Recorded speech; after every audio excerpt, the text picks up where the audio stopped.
Hello students, welcome to इडियो मेंटोर Preeti Sharma channel.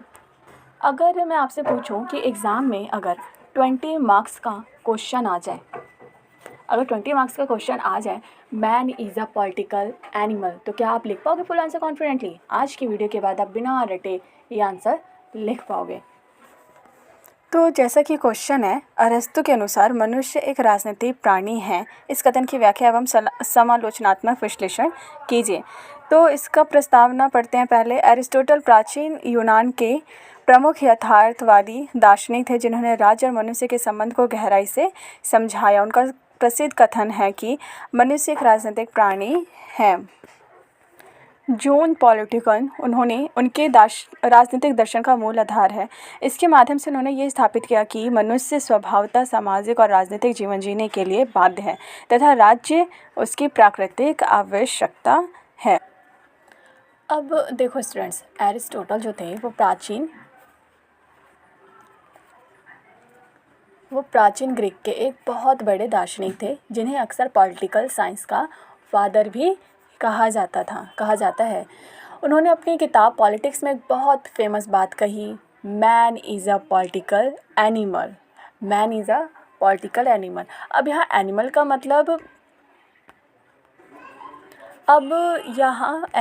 मतलब जानवर नहीं है, ठीक है, जानवर नहीं है, बल्कि इसका मतलब है लिविंग बीइंग, यानी कि जो जीव है, ठीक है। अब एरिस्टोटल कहना चाहता है कि इंसान अकेले रहने के लिए बना ही नहीं है, ठीक है। सिंपल लैंग्वेज में समझो, इंसान को फैमिली चाहिए, सोसाइटी चाहिए और एक ऑर्गेनाइज सिस्टम यानी कि स्टेट चाहिए, क्योंकि इनके बिना ना तो वो अपना डेवलप कर सकते हैं और ना ही वो एक अच्छा जीवन जी सकता है। तो इसलिए एरिस्टोटल कहते हैं कि मनुष्य स्वभाव से ही एक पॉलिटिकल प्राणी है। ओके, तो इंसान अकेले नहीं बल्कि सोसाइटी के साथ ही कंप्लीट होता है। यही एरिस्टोटल का मेन आइडिया है। ओके, अब इसकी अर्थ और अवधारणा को समझते हैं।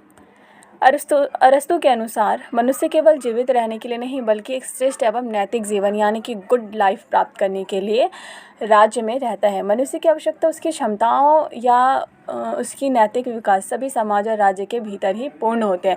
इस प्रकार राजनीतिक प्राणी का अर्थ है कि मनुष्य स्वभावतः समाज और राज्य से जुड़ा हुआ प्राणी है। तो देखो, इस स्टेटमेंट का सिंपल मतलब यही है कि इंसान जो है ना, स्वभाव से ही सोशल और पॉलिटिकल होता है, ठीक है, सोशल और पॉलिटिकल है। वो अकेला नहीं रह सकता है और उसका डेवलपमेंट जो है सोसाइटी के अंदर ही होता है। एरिस्टोटल कहते हैं कि इंसान का जो फाइनल गोल है, वो फाइनल गोल सिर्फ जीवन जीना ही नहीं है बल्कि गुड लाइफ जीना है, ठीक है। ओके, तो इंसान का क्या मेन गोल है? गुड लाइफ जीना है। ये सिर्फ ये नहीं कि बस हम जी रहे हैं जैसे तैसे ज़िंदगी चल रही है, ये नहीं है। और ये सिर्फ स्टेट के अंदर ही पॉसिबल है गुड लाइफ जीना। ओके, अब इसकी व्याख्या को देखते हैं। राज्य की प्राकृतिक उत्पत्ति। अरस्तु राज्य को एक प्राकृतिक संस्था मानते हैं। उनके अनुसार राज्य का विकास एक क्रमिक प्रक्रिया के रूप में होता है। परिवार से ग्राम, ग्राम से राज्य। इससे स्पष्ट होता है कि राज्य मनुष्य की आवश्यकताओं का स्वाभाविक परिणाम है, न कि कोई कृत्रिम व्यवस्था। तो अब इस कंसेप्ट को थोड़ा डिटेल में समझते हैं। एरिस्टोटल के अकॉर्डिंग स्टेट जो है वो एक नेचुरल इंस्टीट्यूशन है। स्टेट का डेवलपमेंट स्टेप बाय स्टेप होता है। जैसे कि पहले फैमिली बनेगी, फिर फैमिली से विलेज बनेगा, फिर विलेज से स्टेट बनेगा। ओके, इसका मतलब है कि स्टेट इंसान की नेचुरल नीड का रिजल्ट है। और दूसरी बात, इंसान के पास ना स्पीच और रीज़न होता है। इसी वजह से वो समझ पाता है कि क्या सही है, क्या गलत है, क्या न्याय है, और इसी क्वालिटी की वजह से वो पॉलिटिकल लाइफ जीने के लिए लायक होता है। तीसरी इम्पॉर्टेंट बात ये है कि अरिस्टोटल कहते हैं कि स्टेट जो है ना इंडिविजुअल से पहले है। स्टेट जो है वो इंडिविजुअल से पहले है, क्योंकि इंडिविजुअल का एग्जिस्टेंस स्टेट के बिना कंप्लीट नहीं होता है। और इसीलिए वो कहते हैं कि जो व्यक्ति स्टेट में नहीं रहता वो या तो जानवर है या तो देवता है। इसका मतलब है कि नॉर्मल इंसान के लिए सोसाइटी में रहना ज़रूरी है। ओके। भाषा एवं तर्क शक्ति का महत्व। मनुष्य के पास वाणी रीज़न होती है ना, जिसके माध्यम से वह न्याय अन्याय अच्छा बुरा आदि के निर्णय करता है। यही क्षमता उसे अन्य प्राणी से अलग बनाती है और राजनीतिक जीवन में योग्य बनाती है। राज्य की सर्वोच्चता। अरस्तु के अनुसार राज्य व्यक्ति से पूर्ण होता है ना। अभी मैंने आपको बताया कि अरस्तु कहते हैं कि राज्य व्यक्ति से पूर्व होता है ना, यानी कि स्टेट जो है इंडिविजुअल से पहले है, इंडिविजुअल पहले नहीं है, स्टेट पहले है, क्योंकि व्यक्ति का अस्तित्व राज्य के बिना अधूरा है।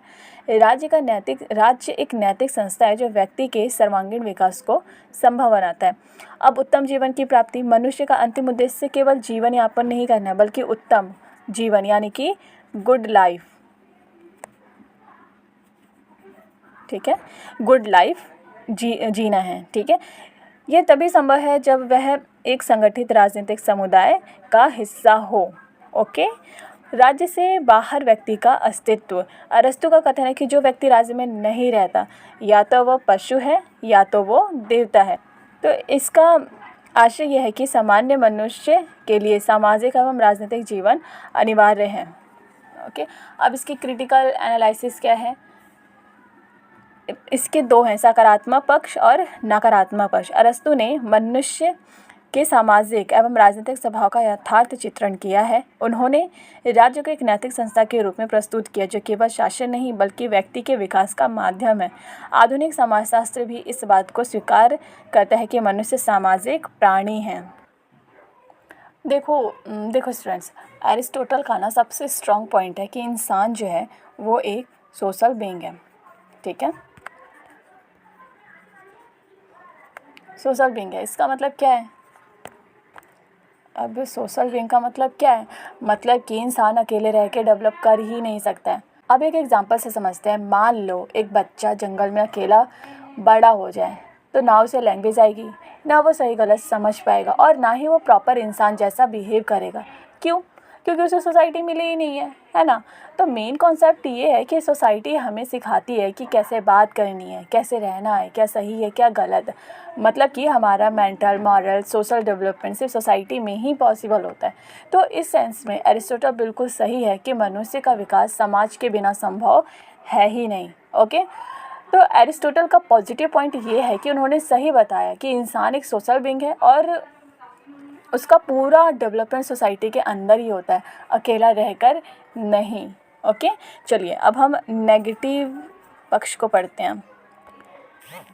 अरस्तु का दृष्टिकोण अत्यधिक राज्य केंद्रित है जिसमें व्यक्तिगत स्वतंत्रता को कम महत्व दिया गया। आधुनिक उदारवादी विचारधारा के अनुसार व्यक्ति राज्य से स्वतंत्र भी अपनी पहचान बना सकता है। उनका पशु या देवता वाला कथन अतिशयोक्तिपूर्ण प्रतीत होता है। आधुनिक वैश्विक युग में व्यक्ति के संबंध केवल राज्य तक सीमित नहीं रह गए हैं। अब स्टूडेंट देखो, एरिस्टोटल की जो थ्योरी है वो पूरी तरह से भी परफेक्ट नहीं है, इसमें कुछ प्रॉब्लम्स भी हैं। एरिस्टोटल कहता है कि जो स्टेट है वो इंडिविजुअल से ज़्यादा इम्पॉर्टेंट है ही नहीं, लेकिन आज के टाइम में ऐसा नहीं है। आज हम कहते हैं कि हर इंसान की अपनी फ्रीडम होती है, अपनी आइडेंटिटी होती है। मतलब कि इंसान सिर्फ स्टेट के लिए नहीं जीता बल्कि स्टेट भी इंसान के लिए होती है ना। अब एग्जांपल ले लो, मान लो कोई पर्सन अपनी लाइफ में कुछ अलग करना चाहता है, जैसे कि आर्टिस्ट बनना चाहता है ना।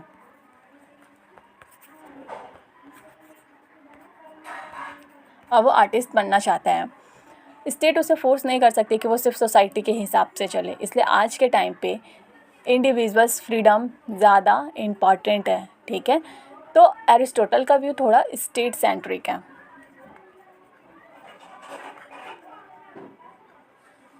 ओके, स्टेट सेंट्रिक है, मतलब वो हर चीज़ में स्टेट को ही सेंटर बना देता है। इसलिए आज के टाइम में इंसान फैमिली से जुड़ा है, सोसाइटी से भी जुड़ा है और इंटरनेट और वर्ल्ड से भी कनेक्टेड है। सिर्फ स्टेट ही सब कुछ नहीं है। अब एनिमल या गॉड की जो बात की थी, एरिस्टोटल ने कहा था ना कि जो स्टेट में नहीं रहता वो एनिमल है या तो गॉड है, लेकिन ये बात थोड़ी एग्जैगरेटेड लगती है, क्योंकि आज के टाइम में लोग अलग तरीके से भी जी सकते हैं, हर इंसान का लाइफ स्टाइल अलग अलग होता है, तो उनकी ये बात इतनी प्रैक्टिकल नहीं लगती। इसलिए एरिस्टोटल का थ्योरी इंपॉर्टेंट तो है, लेकिन वो थोड़ा स्टेट सेंट्रिक और मॉडर्न लाइफ के हिसाब से इनकम्प्लीट माना जाता है। तो देखो, अगर हम इनके नेगेटिव के बारे में बात करें तो एरिस्टोटल ने स्टेट को बहुत ज़्यादा इंपॉर्टेंट दी और इंडिविजुअल फ्रीडम को उन्होंने इग्नोर ही कर दिया, इसलिए उनका व्यू आज के समय में थोड़ा वन साइडेड माना जाता है। ओके, इसका निष्कर्ष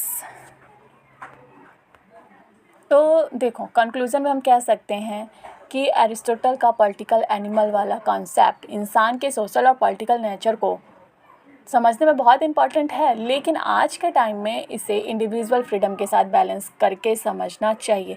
अगर आपको ये कॉन्सेप्ट क्लियर हो गया हो तो वीडियो को लाइक ज़रूर करें और चैनल एडू मेंटर प्रीति शर्मा को सब्सक्राइब करना ना भूलें।